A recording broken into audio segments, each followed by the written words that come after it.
Kolonel OPM yang jaga pilot Susi Air tewas ditembak sniper TNI. Salah satu kolonel Tentara Pembebasan Nasional Papua Barat Organisasi Papua Merdeka, TPNPB OPM, yang menjaga pilot Susi Air Kapten Philips Max Mehertens tewas saat baku tembak dengan pasukan TNI Polri pada 29–31 Mei tahun 2023. Eliban Karunggu merupakan kolonel yang memimpin pasukan Egyanus Kogoya dalam serangan tanggal 15 April lalu di Mugimam, Kabupaten Nduga, Papua Pegunungan. 5 prajurit Batalion Infanteri Raider 321, Galuh Taruna gugur dalam serangan ini.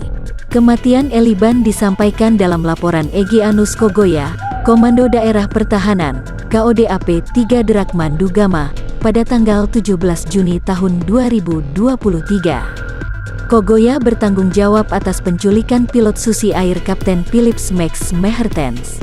Sambong menjelaskan Eliban memimpin serangan terhadap pasukan TNI Polri di distrik Mugimam melalui 2 jalur. Menurut Sambong, Kogoya melaporkan pasukannya berhasil menembak mati 7 anggota Kopassus. Kemudian, Kogoya mengklaim wakil Batalion Albu Eya Kagit menembak 3 anggota Kopassus lain. 10 orang mati di tempat, ujar Sambong. Kepada Tempo, tanggal 21 Juni tahun 2023, Sambong mengatakan Eliban adalah anggota yang ikut menjaga Kapten Philips di checkpoint luar. Eliban, kata Sambong, tewas saat baku tembak dari jarak jauh.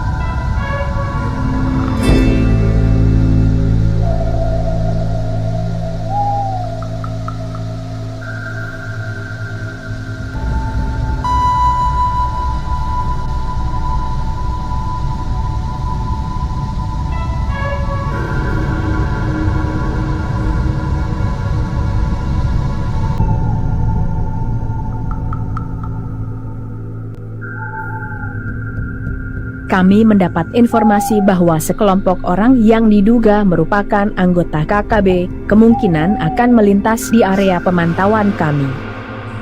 Pukul 7:15 WIT, kami bergerak turun menuju dataran rendah, tempat di mana kemungkinan KKB akan melintas. Kira-kira 40 menit berjalan, tiba-tiba kami mendengar suara-suara teriakan khas KKB yang diiringi beberapa kali suara tembakan. Ternyata mereka tiba di area pemantauan kami 1 jam lebih cepat dari yang saya perkirakan. Dari suara-suara yang mereka teriakan, kemungkinan besar mereka tidak mengetahui keberadaan kami di jalur perlintasan mereka.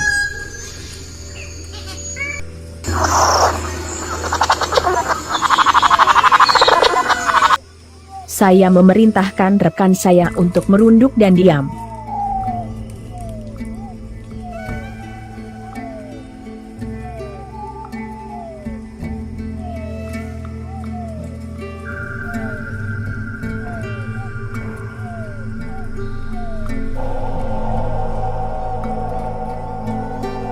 Kemudian, saya melakukan pemantauan ke arah sumber suara.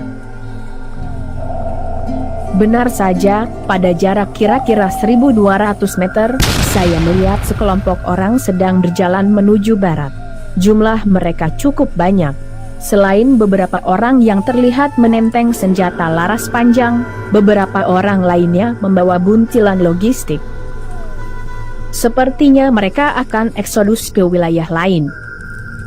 Kemungkinan mereka ini adalah anggota KKB yang memisahkan diri dari kelompoknya pasca masuknya 400 personil Kostrad ke lokasi markas mereka beberapa hari yang lalu. Melihat jarak dan situasi medan, sangat tidak mungkin kami dapat melakukan penghadangan yang efektif, apalagi untuk memilah-milah target sasaran. Dalam kelompok KKB ini juga ada beberapa orang perempuan dan anak di bawah umur. Jika benar tujuan mereka ke area perbukitan di sebelah barat, mereka harus melintasi satu sungai yang deras dan berbatu dengan berenang. Di sana sama sekali tidak ada jembatan penyeberangan. Kami bergerak mundur ke arah sungai. Saya memilih untuk melakukan eksekusi terhadap KKB yang memegang senjata saat mereka menyeberangi sungai. Saya mengambil posisi yang strategis dan sedikit lebih tinggi dari posisi sungai.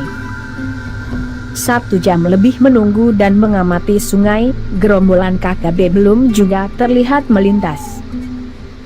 Ini tidak logis, seharusnya dalam 40 menit mereka sudah sampai di pinggir sungai.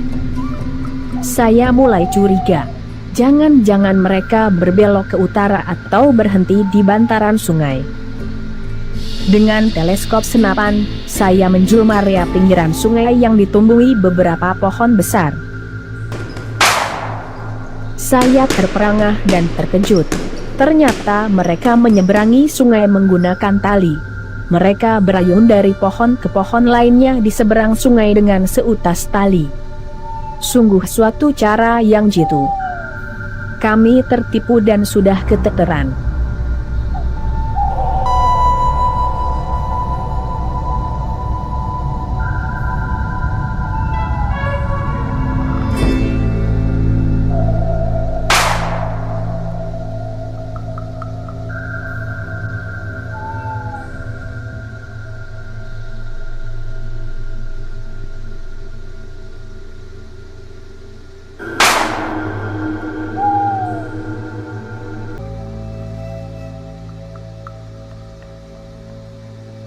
Untuk tidak kehilangan target, kami bergerak cepat ke arah barat. Kami harus menemukan mereka sebelum mereka sampai di atas perbukitan. Walau sudah keteter, beberapa anggota KKB yang berada di bahagian belakang masih dapat kami pantau. Dari atas pohon, saya melihat 2 anggota KKB bersenjata laras panjang berjalan naik ke atas perbukitan. Saya menunggu waktu dan posisi yang tepat.